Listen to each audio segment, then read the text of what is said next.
Good morning, greetings friends, and welcome to The Bright Side, your nutritional program dedicated to the understanding of the vast world of nutrition and nutritional supplementation. I'm your host, Pharmacist Ben, nutritional pharmacist from Boulder, Colorado. I use nutritional supplements where other healthcare practitioners use toxic pharmaceutical drugs and sometimes deadly medical procedures. If you suspect that there are natural nutritional roads to your vitality and health and well-being and to addressing your health challenges, whatever they may be, but you don't know where to begin, you have come to the right place. As you listen to The Bright Side every day, you are more and more in control of your body. You are more and more knowledgeable, and you know you can overcome any health challenge. That is why we are here every day on The Bright Side, helping clear up the sometimes confusing world of nutrition and nutritional supplementation. Over the last 31 years of practicing pharmacy, I have seen drug-free recoveries from diabetes, hypertension, obesity, skin diseases like psoriasis, eczema, rosacea, acne, digestive ailments, autoimmune issues of all kinds. Recoveries that by the standards of modern medicine can only be called a miracle, but what is in the world of the body, what is in the world of biology, standard operating procedure. Because the human biological system is a healing system, it's a regenerating system, it is designed divinely to heal and renew itself on a moment-to-moment basis, and while some folks may call that healing, renewing, regenerating system a miracle, it really is just the way the body works. If you have questions about health, nutrition, prescription drugs, if you want to wean yourself off your meds and get on a good nutritional supplement program, we can help you do that. 844-236-6010 is our number, 844-236-6010. If you have questions about anything we're speaking about here today, nutritional supplements, if you want to wean yourself off your meds and get on a good nutritional supplement program, or if you just want to comment or have a success story you'd like to share, 844-236-6010 is our number. Try to call in early so we can get to as many calls as possible. We do have open lines. 844-236-6010 is our number. If you want to purchase any of the longevity products you hear advertised or recommended on The Bright Side, please head to my website, brightsideben.com, also pharmacistben.com or criticalhealthnews.com. You can purchase longevity products right off the website. You can also sign up to join the Bright Side Ben team off our websites as well. brightsideben.com, pharmacistben.com, or criticalhealthnews.com, or you can call the phone team at 866-735-2470, 866-735-2470 for a one-time $25 fee. You can be in business. You can start your own business, make some money, help spread the word about the power and importance of a good nutritional supplement program, work out of your home, enjoy all the tax benefits associated with having your own business, all for a one-time $25 fee. Even if you just want to get your products at the wholesale price for a one-time $25 fee. You can do that. Call the phone team at 866-735-2470 or sign up directly off our websites, brightsideben.com, criticalhealthnews.com, and pharmacistben.com. Also would like to remind you to check out our Truth Skin Health products at truthtreatments.com. Truth Retinol 5% Gel, Truth Transdermal C Balm, Truth Transdermal C Serum, voted one of the top 150 products in the world by none other than Harper's Bazaar magazine. You can check that out in the May edition or also on our website, truthtreatments.com. Also our Truth Omega-6 Healing Cream. They're all up at truthtreatments.com, truthtreatments.com. Okay, welcome back to The Bright Side, continuing on with our discussion of the heart and heart disease and some of the more abstract ideas associated with cardiovascular health. You might say metaphysical ideas. I always found it problematic that we focus just on the physical nature of health when there's all these other dimensions, the emotional dimension, the mental dimension, even the spiritual dimension that play a role. Now, these could be considered metaphysical and airy-fairy and abstract, I understand, but as somebody who's been in the healing business now for 31 years, more than 31 years, for 35 years, I got to tell you, what I've seen is that there's a lot of folks who don't get better just by doing the physical things, just by supplementing or just by exercising or breathing correctly, all the things that are certainly important, but a lot of folks don't get better just by doing that, and I firmly believe it's because they haven't addressed these more abstract ideas about health. It's very important that if we're going to be serious about leveraging our God-given ability to heal, to recover, to live 120 plus years, we've got to take advantage of all of the dimensions of health and wellness. And this is exemplified by the metaphysical or the abstract nature of the heart, the emotional aspect of the heart, the emotional nature of the heart, the connection between the health of the heart and the health of our emotions. We talked about how the heart communicates, really speaks to the rest of the body. It doesn't speak to the body in words, it speaks to the body in electromagnetics. It speaks to the body in the language of fields, of waves, of electronics. We talked about positive emotions and healthy heart, positive emotions and heart wellness, positive emotions and what we call heart coherence. And I think that the fact that there are these metaphysical and non-physical aspects linked to the heart and the circulatory system in general, the blood in general, shouldn't be much of a surprise given the obviously critical and essential nature, critical and essential relationship between the movement of blood, the pumping of the heart, and the life force itself. Every beat of the heart generates an electrical charge. As the blood is circulating through the body, it's generating what's called a zeta potential. This electrical charge, this zeta potential, is kind of like a life force. And it doesn't get any more metaphysical than the life force, which is not measurable necessarily physically, although its correlates are measurable in electronics. But the life force itself is not measurable physically, but is undoubtedly real. And this metaphysical aspect of the heart is why throughout history, spiritual and religious wisdom have linked the cardiovascular system with the divinity and the emotional nature and the mental nature and the mind in general, the mind-body. I also believe that these seemingly non-scientific ideas are way more important when it comes to addressing heart health than this simple-minded, primitive, nursery school idea of modern medicine that it's about your cholesterol. This is childish. It's silly. Cholesterol and statin drugs and the idea that we can just jury-rig an unhealthy heart back to wellness with stents and balloons and ablations and bypasses, which are essentially the medical model's version of bubble gum and baling wire and duct tape. We duct tape our heart back together. This is the ignorance of the medical model. Now, I understand that heroic medicine has a role to play, and if you have a heart attack or stroke or an aneurysm, you're going to need duct tape and baling wire. But really what we want to be focusing on is the real causes of disease, real causes of heart disease, and the real power we have inherent in our bodies to heal, to recover, to grow, and repair. On our last few episodes, we've been talking about the intelligence of the heart brain, or the heart mind. We said the heart has a neurological nature that makes it a sort of mini brain. This is what neurocardiology is all about. Neurocardiology is not airy-fairy. It's hardcore science. And the folks at HeartMath have been talking about neurocardiology since the 1980s. The neurons, the nerve cells in the heart, are linked to the nerve cells, the neurons in the brain, and the conductivity of the heart, the pacing of the heart, the rhythms of the heart, all are related and play a very important role in how we think and how we feel. The heart contains something called ICA cells, intrinsic cardiac adrenergic cells. These are cells that release dopamine. We spent a lot of time talking about dopamine about a month or two ago. Dopamine being a reward chemical, and previously it was thought that dopamine was only secreted in the brain. Today we know the heart secretes dopamine. Conversely, how we think and how we feel mentally and emotionally play an important role in the functioning of the heart. And they have a very important role to play in how healthy or how not healthy our heart is. Positive thoughts, positive emotions create a smooth and coherent heart rhythm.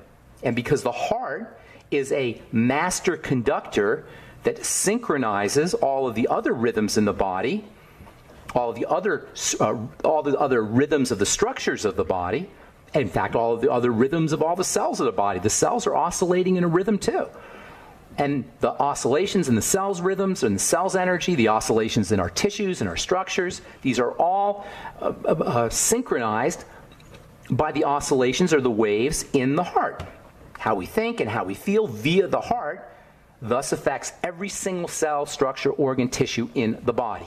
It's so important, you guys. How we think and how we feel via the mediating force of the heart. This is no longer metaphysics. This is now hardcore electronics, hardcore bioelectronics.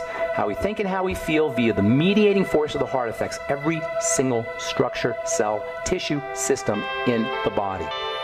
All right, I'm Pharmacist Ben. 844-236-6010 is our number. You're listening to The Bright Side on the Genesis Communication Network. We'll be back right after this.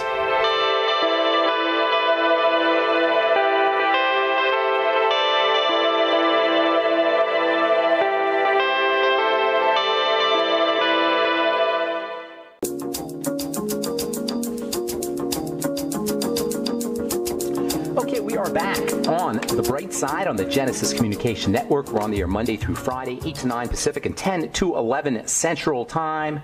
24/7 on the archive pages at brightsideben.com and benfuchsarchives.com. Thank you to Peter in the UK for setting that up. You can purchase longevity products at brightsideben.com, pharmacistben.com, and criticalhealthnews.com. You can also sign up to join the Brightside Ben team and join me in my personal mission, which I've had now for 35 years, to help spread the word about the power and importance of a good nutritional supplement program. I first started to get into nutritional supplementation when I was a mere teenager. As a weightlifter and bodybuilder, we knew all about nutrition before anybody else did back in the late 80s, middle to late 80s. Bodybuilders and weightlifters and athletes are always looking for whatever edge they can find. And even we would read the muscle magazines and find out about CLA, conjugated linoleic acid, and whey protein and creatine. And it really hit me hard that you could change the body with nutrition. You could change the body with nutritional supplementation. Then I started to apply it to my pharmacy practice as a pharmacy student, and then as a pharmacy, and then as a young pharmacist. And I realized that we're not sick, folks. We're starving. We're missing key nutrients. We're eating the wrong foods. And of course, it's not just foods and it's not just nutritional supplementation, but nutrients and the physical dimension play a very important role when it comes to being healthy. Exercise, oxygenation, nutritional supplementation. I'll tell you what does not play an important role when it comes to being healthy. Anything the medical model can give you. Drugs don't play a role in getting you healthy. There's no drug on planet Earth that will make you healthy, with perhaps the exception of antibiotics, but that's arguable given what antibiotics do to the bacteria in the gut and the bacteria in the skin and the bacteria in the lungs. There's nothing in the medical model, for the most part, there's nothing in the medical model that can restore us back to health, with the exception of possibly stitching us up if we break something. But as far as chronic, long-term progressive illness goes, there's nothing. Zippo, nada, your doctor can do, period.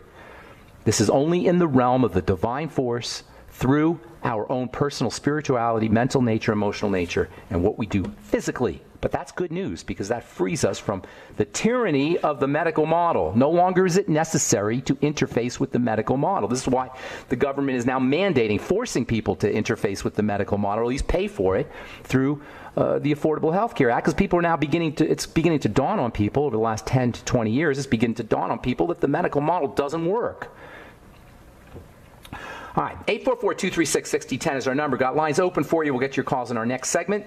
We're talking about the intelligence of the heart, all of the things the heart does for us that we don't hear about from Dr. Oz, that the medical model does not tell us about. Sounds airy-fairy, sounds metaphysical, but it plays a major role in how healthy or not healthy the heart is. Heart has a memory. Heart has a brain. The heart has neurology. This heart memory, by the way, is very interesting. There's this whole phenomena of heart transplant patients getting the memories of their donors. And this is not anecdotal. This is scientific. There are heart transplant patients who not only get the hearts of their donors, but they get their memories too. According to Dr. Paul Pearsall, who's a cardiologist, he wrote a book called The Heart's Code. Great book, by the way. If you know anybody, or if you have any heart health issues or know anybody with any heart health issues, get The Heart's Code, Dr. Paul Pearsall, Pearsall.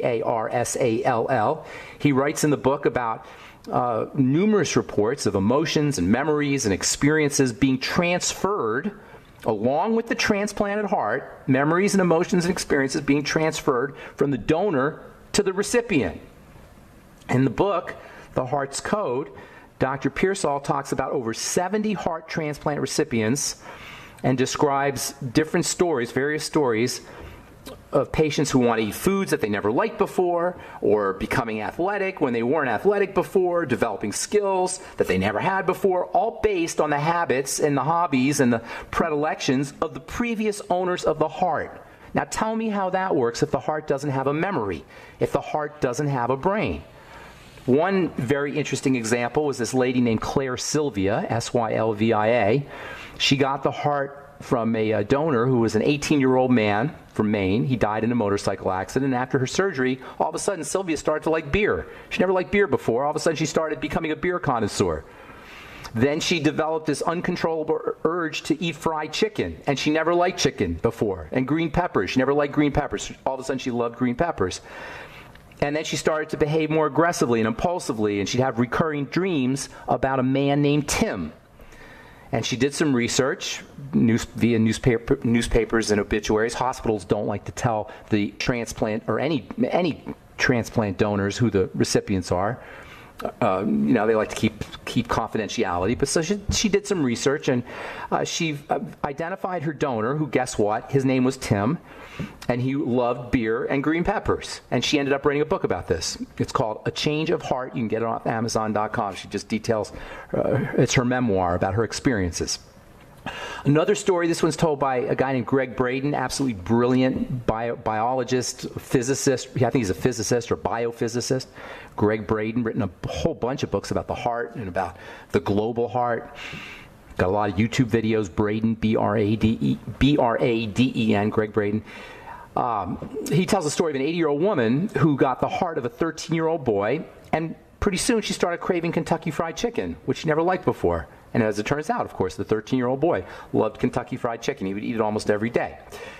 One of my favorite stories, this might be my favorite story actually, this is a Greg Braden story. It's about a girl who's given the heart of a victim who was murdered. It was a woman who was murdered, and the murder was unsolved. So the heart was okay. So they took the heart, they put it into this 13-year-old girl. And then pretty soon, this 13-year-old girl who had the new heart, who had the heart of the murder victim, she began having nightmares. And in the nightmares, she's being chased by some guy. And eventually, you probably know where this is going. And eventually, she goes into psychotherapy. She's able to describe the man chasing her in her nightmares. And they get a forensic artist, and he draws a picture of the man based on the little girl's description. The guy, they catch the guy. He gets convicted. He gets sentenced. All based on the information coming from the heart, coming from the murder victim's heart. That's a Greg Braden story. I got that one off YouTube. So more and more we're understanding how the heart and its functions and its abilities far transcend its role as a muscular pump, as a mechanical pump. This idea of a muscular pump and a mechanical pump is also wrong, by the way. The idea that the heart pumps the blood throughout the body, it doesn't even make physics sense. The blood is this heavy, thick liquid, viscous, sticky liquid, and it has to go through 50 to 60,000 miles of blood vessels, some of them microscopically small, and it has to do it in a big circle around the body. And from a hydraulic standpoint, from a physics standpoint, there's no way a little pump can push all that fluid, all 5 gallons of fluid through 60,000 miles of blood vessels. There's no way that can happen. The heart probably has some effect on it, but there's this thing called capillary action, which is basically how tiny little atoms of water, molecules of water, sort of force themselves up tiny vessels in the same way water goes up a tree from the roots. It's called capillary action. So we have so much crazy ideas about the heart, mythology about the heart, and it doesn't serve us. The notion of the heart as an electromagnetic field, a field generator, as an electromagnetic field generator, is just one of the ways that we're bursting the bubble, the idea, the meme of the heart as a pump and the heart disease is being subject to cholesterol deposits and egg yolks. So much more to say here. But we got to take a break, and we'll come back with your phone calls as well. 844-236-6010 is our number. You're listening to The Bright Side. We will return right after this.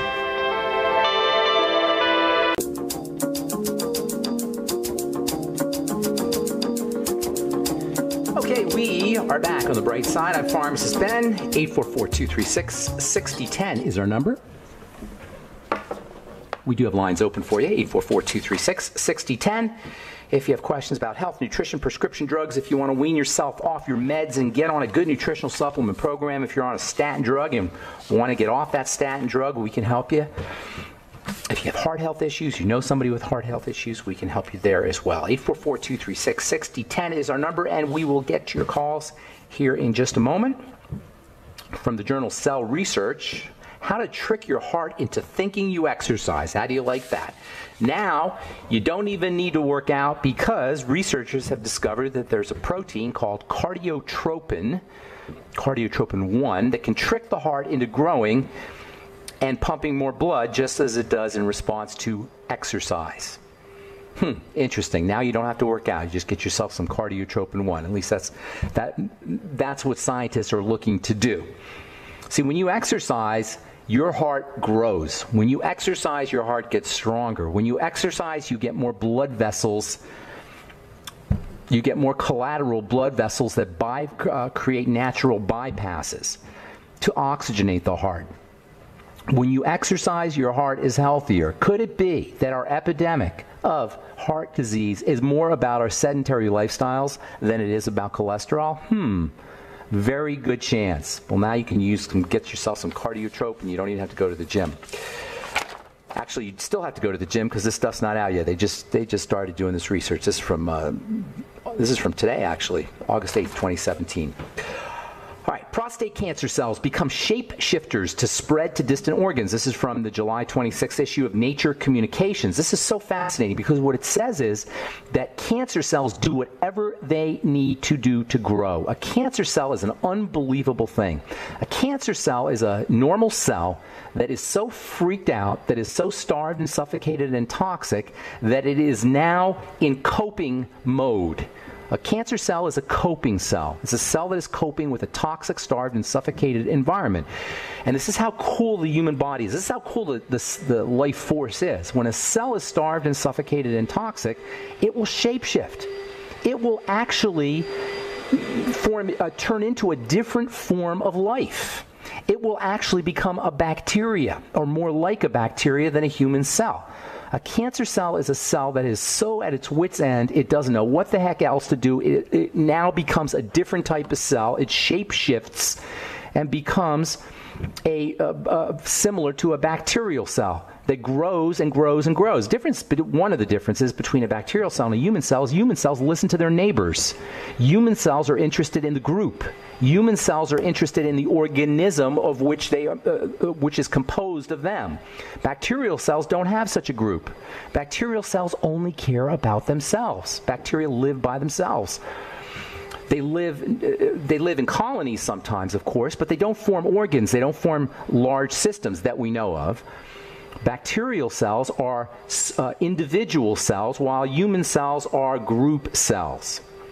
Now, once a cancer cell has attacked the organ, or once a cell has turned itself into a cancer cell, its next mission is to spread. And now we find out that cancer cells can actually shapeshift again as they spread to distant organs. This allows them to squeeze into different parts of the body, squeeze between different tissues, this shape-shifting property. Cancer cells are unbelievable. And you know what's really cool about cancer cells is it takes a lot of damage and toxicity and suffocation and starvation for a cell to turn cancerous. And even then, the body has all kinds of mechanisms built into the immune system, which kills the cancer. In fact, even cancer cells themselves, or cells themselves, have a self-destruct program that allows them to commit suicide before they turn cancerous. There are so many fail-safe mechanisms here when it comes to cancer that really, the fact that we have so many people that get cancer is just a testimony to how friggin' sick we are and how starved and suffocated and toxic our whole culture is, in more ways than one. All right, I'm Pharmacist Ben. 844-236-6010 is our number. Let's see. Let's grab the phones. I got a letter I want to read here, but a bunch of folks have been holding for a while. Let's go to Julio in Chicago. Good morning, Julio. Welcome to the bright side. Pharmacist Ben, it's a pleasure speaking with you. Been a fan of yours for a while. Glad to finally talk to you on the phone. Thank you. Absolutely. So I'm 27. I'll be 28 later this month, and I've noticed some interesting things in my body. Wait a minute. Don't say no more. Hang on a second, Julio. What you are experiencing is what is called the wall. And I want everybody who's under 27 to listen up, because when we are younger than 27, in our early 20s, our teenagers, we think we're invulnerable.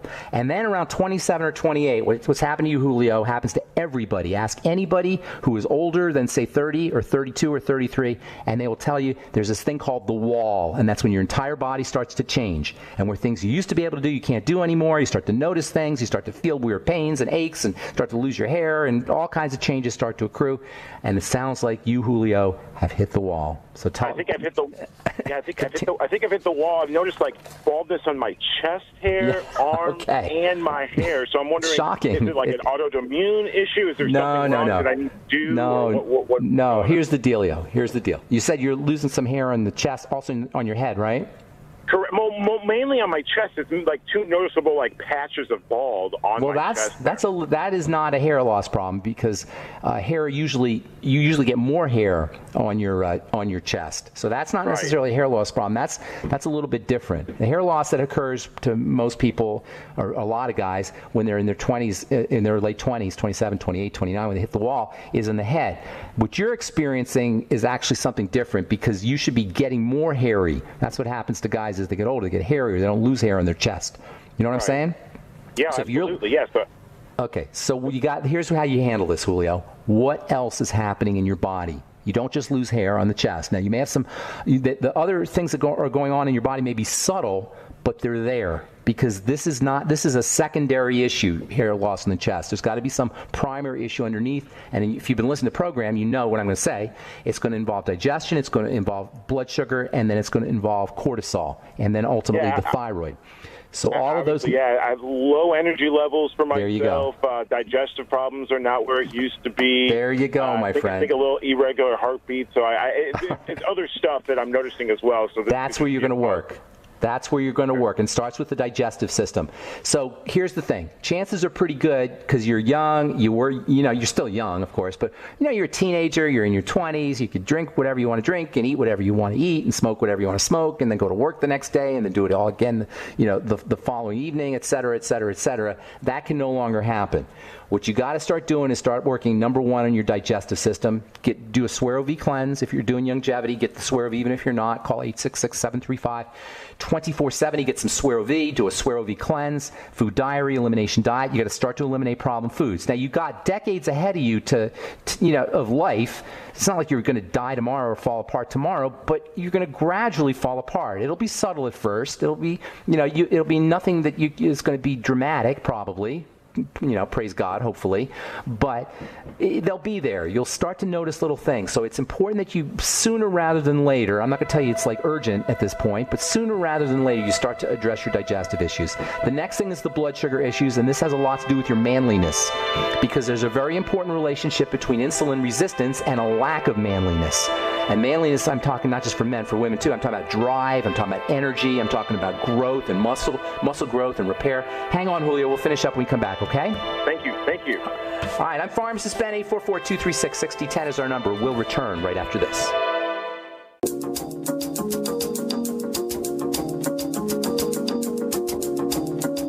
We're back on the bright side. 844-236-6010 is our number. Talking to Julio in Chicago. Julio.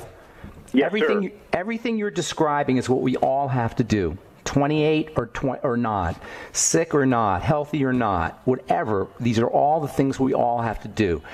We got to work on the digestive system, and if you're never done anything really specifically for your health, if you're just kind of living your life, you want to start off with a Swero V cleanse. Hit the reset button. Fast for a couple of days. If you don't, either fast or do a Swero V cleanse. Then you do a food diary. You write down everything you eat, starting with trying to eat as simply as possible, just single kinds of foods. Instead of a tuna fish sandwich, just have a piece of tuna. Instead of a peanut butter and jelly sandwich, just have a peanut kind of thing. So you can isolate the problems, and it's usually your favorite food. So that's a good place to start. And then you start eliminating those foods, and you patch simultaneous with the food elimination. You patch up the gut with probiotics, fermented foods, vegetable juices, aloe vera gel. This is like a bright side primer on how to take care of yourself, no matter what the heck you're dealing with. Your diagnosis doesn't matter. Aging is the same as a disease, even though I'm not saying aging is a disease, but you got to do the same things for aging that you do for a dis-ease or for anything, just to be healthy. Swero V cleanse / fast. Food diary, elimination diet, patch up the gut with everything you can think of to patch up the gut. Calorie restriction and then intermittent fasting will also help. The ketogenic diet will also help. The next step is insulin and blood sugar. And as I was saying before the break, the male system, and I don't want women to think it's just guys, it has to do with testosterone, which women make too. It's about building. It's about growth. It's about repair. It's about drive. And the more sugar we eat, the more feminized we become. The more insulin resistant we are, the more difficult it is for the body to become anabolic, to build and to grow. So keeping your sugar intake down. Sugar is given to the masses for domestication by governments, and by sugar I'm including grains. Do you understand this? Why do you think sugar is like subsidized? Why do you think sugar costs $1 a pound or $2 a pound and never goes up in price?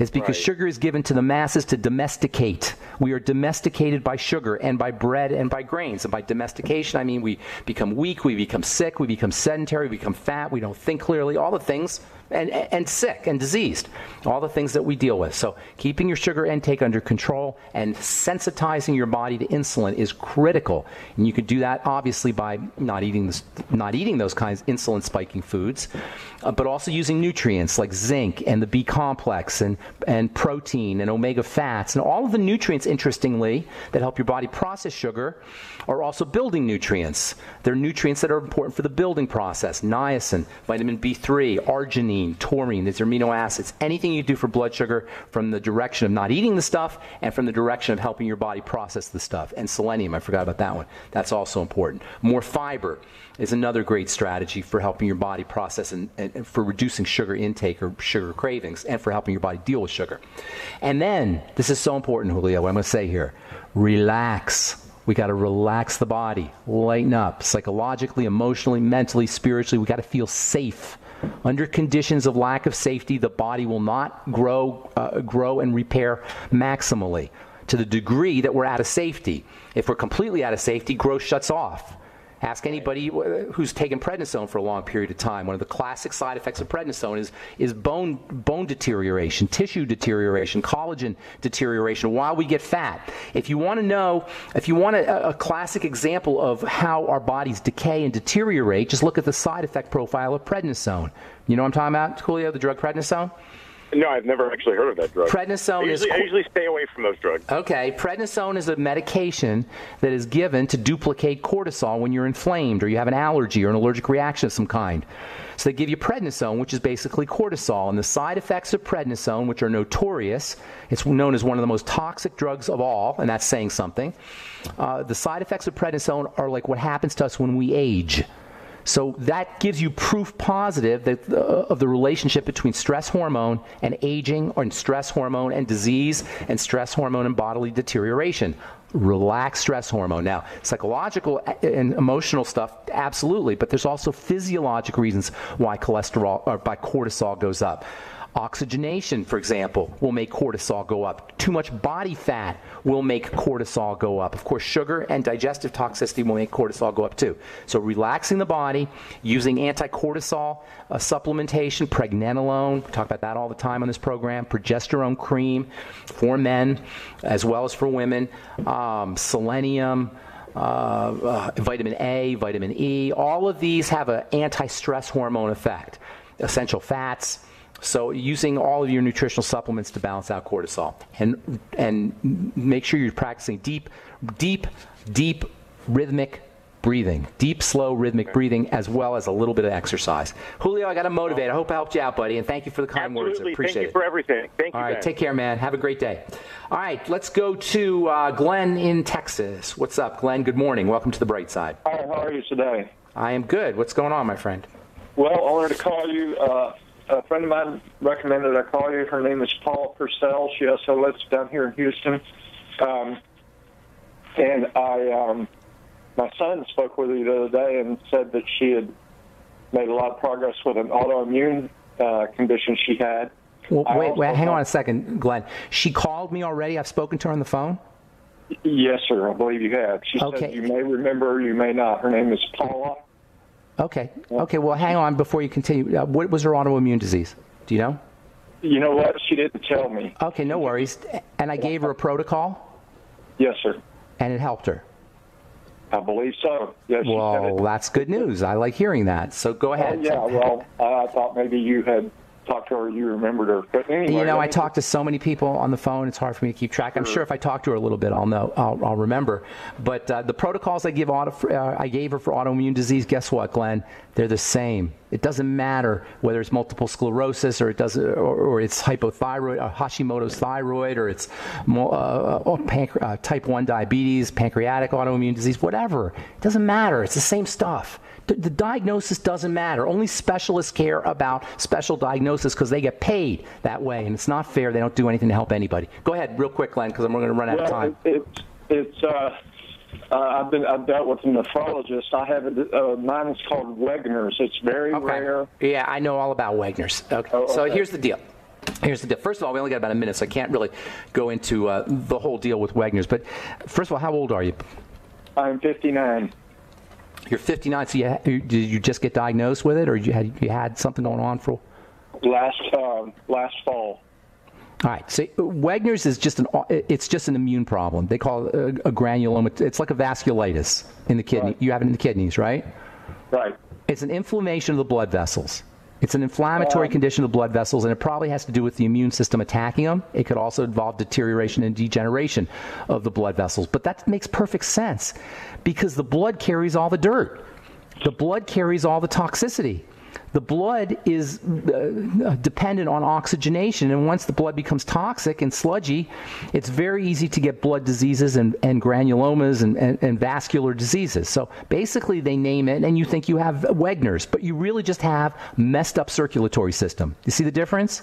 Mm-hmm. Right. What you've got is a deterioration of the blood vessels. So here's what you need to do. The kidneys they're your filters, so they're extra dependent on cleanliness.